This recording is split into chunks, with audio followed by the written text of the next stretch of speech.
Bonjour. Les éloges d'Idrissa Seck pour Macky Sall suscitent un grand intérêt dans les publications.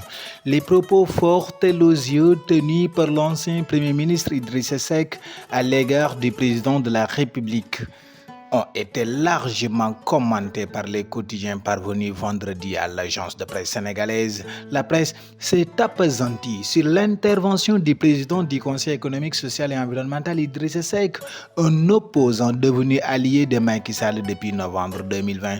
Vous avez fait la preuve que votre vision va bien au-delà de Diamniadio. Que le Seigneur continue d'apaiser votre cœur et de fortifier votre esprit pour que les choix futurs que vous aurez à faire puissent vous valoir un parachèvement de votre parcours déjà exceptionnel, d'une telle beauté qu'il n'aura pas d'autre choix que de vous garantir, après une longue et heureuse vie auprès des vôtres, une mention honorable sur les langues de la postérité. C'est Idrissa Seck qui parle dans Besbi le jour. Merci, Président Idrissa Seck. Vous êtes toujours fidèle à votre talent oratoire exceptionnel, mais surtout à la générosité de votre parole et à vos prières. Nous notons avec beaucoup d'intérêt vos contributions qui sont de haute facture, a répondu Macky Sall dans le même journal. Besbi le jour estime que l'ancien Premier ministre a subitement dit ce qu'il pense d'une candidature de Macky Sall à un nouveau mandat présidentiel en 2024. L'homélie d'Idrissa Seck, titre Enquête, ajoutant que malgré les louanges et autres éloges adressés au chef de l'État, Idi a tenu à formuler une prière qui a fait l'objet de plusieurs interprétations. C'est là une manière de lui demander de terminer son mandat en beauté, commente le journal.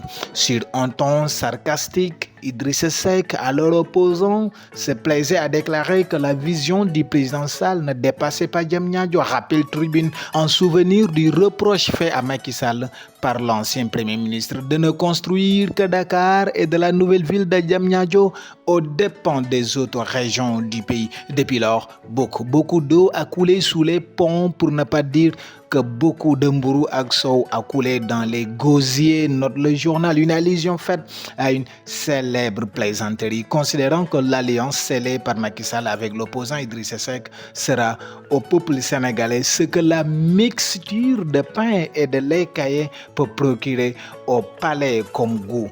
Selon certaines indiscrétions, si Idrissa Seck est venu aux côtés du président Sall, c'est justement pour être le candidat de la coalition à la future élection présidentielle au terme du second et dernier mandat de Macky Sall. Donc, son discours est une manière de dire au président Sall de s'inscrire dans une démarche de respect du protocole qu'ils auraient signé, confie un analyste politique au même journal.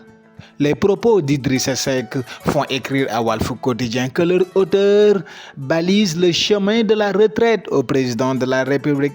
Rhétoricien, Idrissa Seck invite subtilement Macky Sall à ne pas briguer un troisième mandat en 2024, ajoute Walf Quotidien. Pendant ce temps, le soleil darde ses rayons sur le conseil présidentiel proprement dit. Le soleil parle de la main généreuse de l'État pour Thiès, une région qui fait l'objet de 20 mesures phares dont la mise en œuvre va consister à investir un budget de 1500 milliards de francs CFA dans les 3 prochaines années. Les chemins de fer, l'éducation et la formation, la sécurité, l'économie maritime, le pétrole et le gaz, le tourisme, l'emploi, l'artisanat et l'agriculture font partie des secteurs devant bénéficier de la promesse gouvernementale selon le soleil. Les quotidiens évoquent aussi les tensions relatives à l'interdiction faite par les autorités administratives des manifestations politiques, dont le meeting de Pastef prévu ce vendredi à Mbacké. L'opposant Ousmane Sonko a promis de tenir le rassemblement de son parti malgré son interdiction par les autorités administratives locales, rapporte Besbi le jour. Ousmane Sonko se veut catégorique dans Sud Quotidien. Le méga meeting de Mbacké reste maintenu.